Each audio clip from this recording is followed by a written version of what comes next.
my school who changed schools because of something I did. Except I didn't do anything. That's the problem. I could have stopped what happened to him in 3 words. I stayed silent. He transferred schools 2 weeks later. Everyone in my year thinks I'm a good person. One person knows the truth. He used to be my best friend. Monday morning, 8:47. I walked into the form class the same way I do. Bag off one shoulder, headphones still in. Didn't even look up. I sat down, took out my planner, and then looked at the seat next to me. It's empty. No bag, no water bottle, no jacket hanging on the back. Just nothing. I didn't think about it at first. People are late sometimes, people are ill. But then Mrs. Davies walked in and she didn't do the register the normal way. She looked at the class and said, "Some of you may have noticed Ethan isn't here. He's transferred to another school. I'm sure you all wish him well." That was it. That was all she said. She moved on to announcements like nothing happened. And I just sat there staring at that empty chair because I knew something nobody else in that room knew. I knew why he left. And it was because of me, not because of what I did, not because of what I didn't do. Let me go back to the beginning. I met Ethan in year 7. First day, September. I didn't know anyone. I just moved. New area, new school, new uniform that was too big because my mum bought it a size up and she said, "Oh, I'd grow into it." I was standing outside science block trying to find room 4. Couldn't find it. Embarrassed to ask anyone. And this kid walks up to me. Ginger hair, slightly too short for his year. Backpack that looked heavier than him. He said, "You look lost." I said, "I'm not lost." He said, "Room 4 is literally behind you." I turned around. It was literally there. He laughed. Not at me, with me. And that's the difference, isn't it? Some people laugh to make you small. He laughed to make you feel like it was okay to be lost. His name was Ethan Harper, and for the next 14 months, he was the person I sat next to in every single class, walked home with 3 days a week, and texted every single night about nothing. He was the kind of friend who remembers things, small things like I told him once that I don't like crust on sandwiches one time in October, and then in March, a school trip, he handed me a sandwich with the crusts already cut off. He didn't say anything about it. He just did it.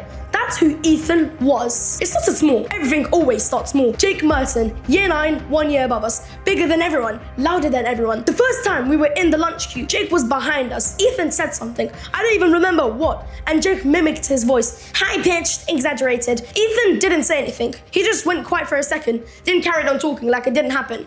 I noticed, but I told myself it was nothing, just a joke. People joke around. The second time was in PE. We were picking teams. Jake was captain. He picked everyone. Ethan was lost. I guess we're stuck with him. The whole gym heard it. Ethan tied his shoes, didn't look up. I was already on a team. I was already picked. I told myself that's just how PE works. Someone's always lost. But it kept happening. In the corridor, Jake would knock Ethan's bag off his shoulder as he walks past.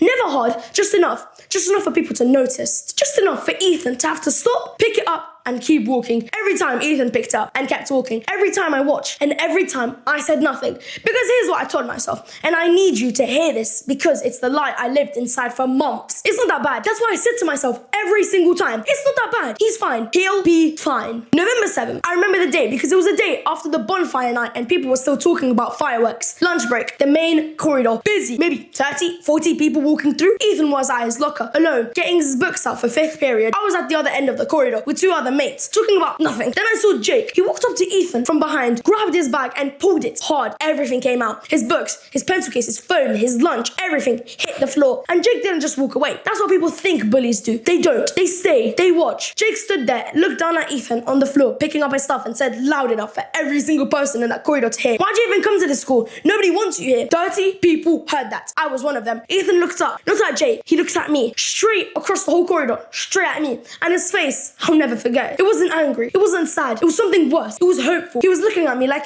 "You're gonna say something, right? You're my best friend. You're gonna do something." I felt my chest go tight. I felt the words open slightly.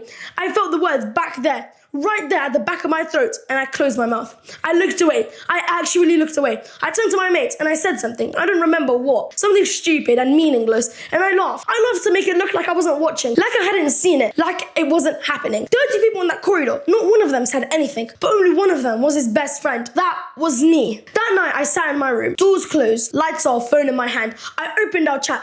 Last message was from him 2 days before. He sent me a video of a cat falling off a table. I replied with 3 laughing emojis. That was our last normal conversation.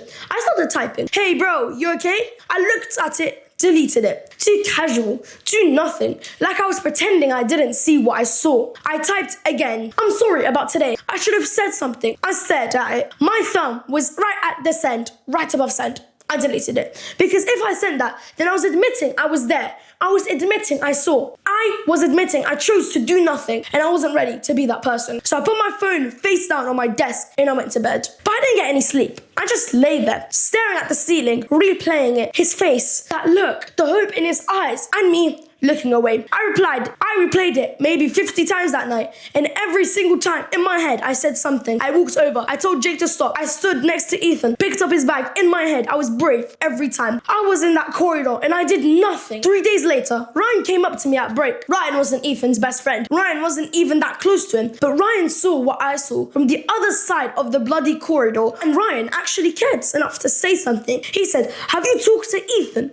I said, "Not yet." He said, "Not yet. It's been 3 days." I didn't answer. He looked at me and I could see it in his face. Disappointment, not anger, worse than anger. He said, "You're right there. You're 5 meters away. He's your best mate. Why didn't you say anything?" I said, "I don't know." Classic me.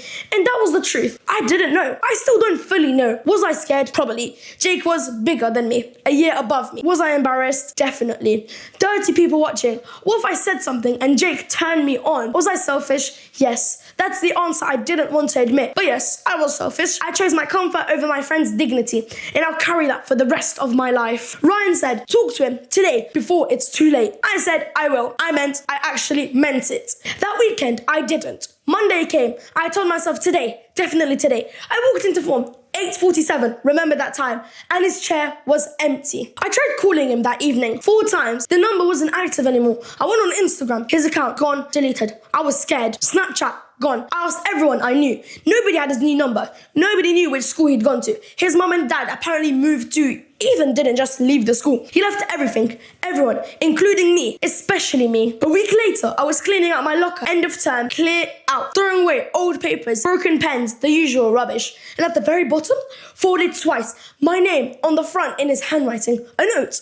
I knew it was from him before I opened it. I knew his handwriting. Small, slightly messy, always leaned to the right like italics. I stood in that corridor, same corridor where it all happened, and I unfolded it. It said, "I didn't leave because of Jake.